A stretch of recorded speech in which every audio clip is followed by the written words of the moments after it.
This morning's reflection is on mountains and oceans and the power of God. If you do a word study of mountains throughout the Bible, you'll find that the general feeling of the Hebrew people seems to be that there is nothing more stable and secure than mountains. If you do a study of the sea, ocean, waves, the general feeling that is expressed when they think of that is that there is nothing more chaotic, nothing more uncontrollable by humans, nothing more frightening because of that than the ocean and the waves of the ocean. Now, one of my favourite psalms is Psalm 46. Psalm 46 is all about security, and we're going to have a look at that in a moment. But first of all, just a couple of passages from the New Testament. Mark 11:23, Jesus says, "I tell you the truth, if anyone says to this mountain," symbol of security and stability, "go throw yourself into the sea," symbol of chaos and disorder and something to be feared, and does not doubt in his heart, but believes what he says will happen, it will be done for him.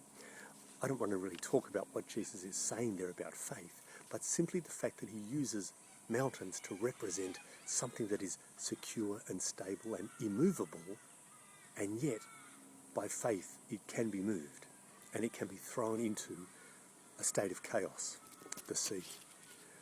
There's also the story in Matthew chapter 8 where we read about Jesus calming the storm. Without warning, a furious storm came upon the lake so that the waves swept over the boat. But Jesus was sleeping. The waves swept over the boat. The disciples went and woke him, saying, "Lord, save us, we're going to drown." Once again, the fear of the sea, the fear of drowning, the fear of being overwhelmed by something out of your control was enormous back in those days.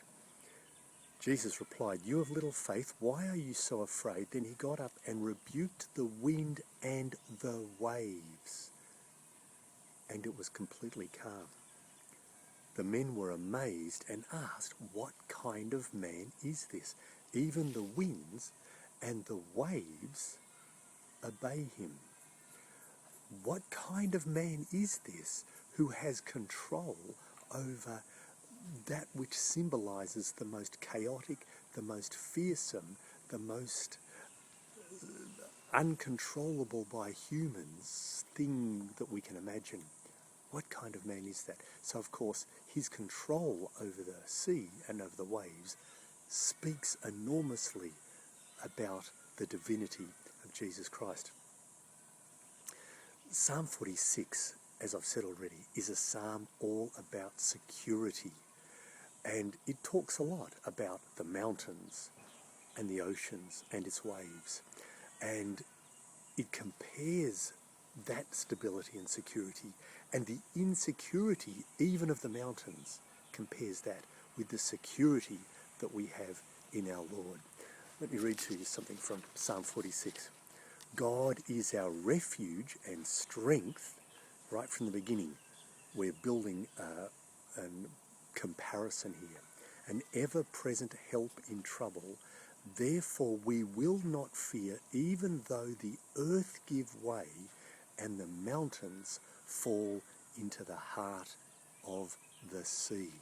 Even though the earth give way and the mountains, that which symbolizes the most stable, secure thing anyone can possibly imagine, even though that might collapse and give way and fall into the heart of the sea, disappear into a state of chaos, even though, as it goes on, though its waters roar and foam and the mountains quake with their surging, in spite of all that, God is our refuge and our strength.